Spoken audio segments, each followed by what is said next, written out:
Right breaking news చూస్తున్నాం. నిర్మల్ జిల్లా Bhainsa municipal కార్యాలయం ముందు కౌన్సిలర్లు చేపట్టిన నిరాహార దీక్ష కొనసాగుతోంది. కోఆప్షన్ సభ్యుల ఎన్నికను కలెక్టర్, కమిషనర్ వాయిదా వేసిన నేపథ్యంలో బైంసా బంద్కు పిలుపునిచ్చారు. మున్సిపల్ ఆఫీసు ముందు చైర్మన్, కౌన్సిలర్లు ఆందోళనకు దిగారు. ఎన్నిక నిర్వహించే వరకు నిరాహార దీక్ష కొనసాగిస్తామని వారు స్పష్టం చేశారు. బైంసా బంద్ కారణంగా వ్యాపార, వాణిజ్య సంస్థలు మూసివేశారు.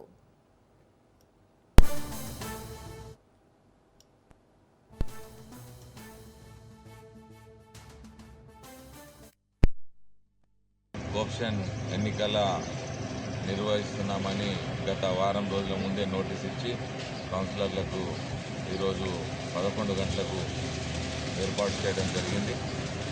కానీ రాత్రికి రాత్రి 10:30-11 గంటల సమయంలో మాకు కమిషనర్ ఒక వాట్సాప్ ద్వారా లెటర్ను పంపించి ఎలక్షన్లను పోస్ట్పోన్ చేస్తున్నామని చెప్పడం జరిగింది. మేము అంతకుముందే 5 గంటల సమయంలో కలెక్టర్ ఆఫీస్ పోయి మా కౌన్సిలర్ల బృందంతో కలెక్టర్ ఆఫీస్ పోయి కలిసి, సార్ మాది రేపు ఆప్షన్ ఎలక్షన్ ఉంది అంటే, పర్వాలేదు మీకు ఎవరద్దన్నారు చేసుకోండి, అది మీకు సంబంధించిందే అని చెప్తే, మేము కూడా సార్ ఒక స్పెషల్ ఆఫీసర్ను అపాయింట్మెంట్ చేయండి అని కలెక్టర్ గారికి చెప్తే సరే అని మాకు చెప్పి మాకు పంపించడం జరిగింది. తర్వాత కమిషనర్ గారు మాకు ఫోన్ చేసి మాకు కలెక్టర్ ఆదేశాల మేరకు ఈ ఆప్షన్ ఎన్నికలను మేము రద్దు చేస్తున్నాం, తర్వాత మేము నిర్వహిస్తామని చెప్పడం జరిగింది. ఆప్షన్ ఎన్నికల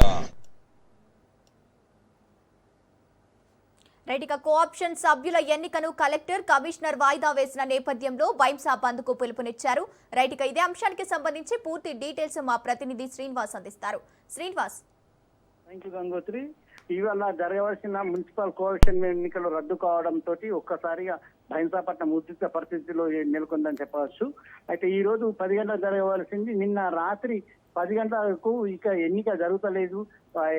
కలెక్టర్ మరియు ఎన్నికల కమిషన్ ఆదేశానుసారంగా రద్దు చేయబడ్డదని చెప్పేసి నిన్న నోటీసు రావడంతో ఒక్కసారిగా బైంసాపట్నంలోని బీజేపీ శ్రేణులందరూ రాత్రి 10:30 అక్కడ ధర్నా చేపట్టడం, అంతేకాకుండా అక్కడనే వాళ్ళు నిరాహార దీక్ష చేస్తూ రాత్రి అక్కడనే బస చేయడం కూడా మనకు ఉంటుంది. రాత్రి అక్కడనే పండుకొని వాళ్ళు ధర్నా నిర్వహిస్తారు. ఇప్పుడు కూడా కొనసాగుతుంది. ఒక్కసారిగా బైంసాపట్నం ఉద్రిక్త పరిస్థితి ఏర్పడిందని చెప్పవచ్చు. అయితే బీజేపీ బంద్ పిలుపు మేరకు ఈ రోజు స్వచ్ఛందంగా అన్ని షాప్స్ అన్ని బంద్ చేసి ఈ రోజు అవుతున్నది. ఈ రోజు బంద్ పాటిస్తున్నారు. అయితే ఇట్లాంటి విపత్తు అంటే ఇటువంటి ఇన్సిడెంట్స్ జరగడంతో ఒక్కసారిగా భారీ బందోబస్తు కూడా పోలీసులు ఏర్పాటు చేశారు. బైంసాపట్నం అనేది చాలా సెన్సిటివ్ ఉంటుంది. ఎప్పుడు ఏం జరుగుతుంది అనేది కూడా పోలీసులు గ్రహించలేరు, ఎవరు కూడా గ్రహించలేరు. ఆ రాత్రి 10 గంటలకు వచ్చిన నోటీస్ కు 10:30కు ఒక్కసారి స్పందించి ఉద్రిక్త పరిస్థితి ఏర్పడింది. అయితే కొనసాగేంత వరకు అంటే ఈ రోజు ఎలక్షన్ కొనసాగాలి, లేకుంటే ఎప్పటి వరకు చెందితే అప్పటి వరకు మేము ఇక్కడనే ధర్నా చేస్తాం, రాస్తారోకో చేస్తామని చెప్పేసి వాళ్ళు బంద్ పిలిపించిన బంద్ సక్సెస్ నడుస్తుంది. అంతేకాకుండా ధర్నా కూడా సక్సెస్ నడుస్తుంది. పోలీసులు భారీ బందోబస్తును మొత్తం పోలీసు వాళ్ళు భారీ బందోబస్తు ఏర్పాటు చేశారు. Gangotri. Right, thank you Srinivas.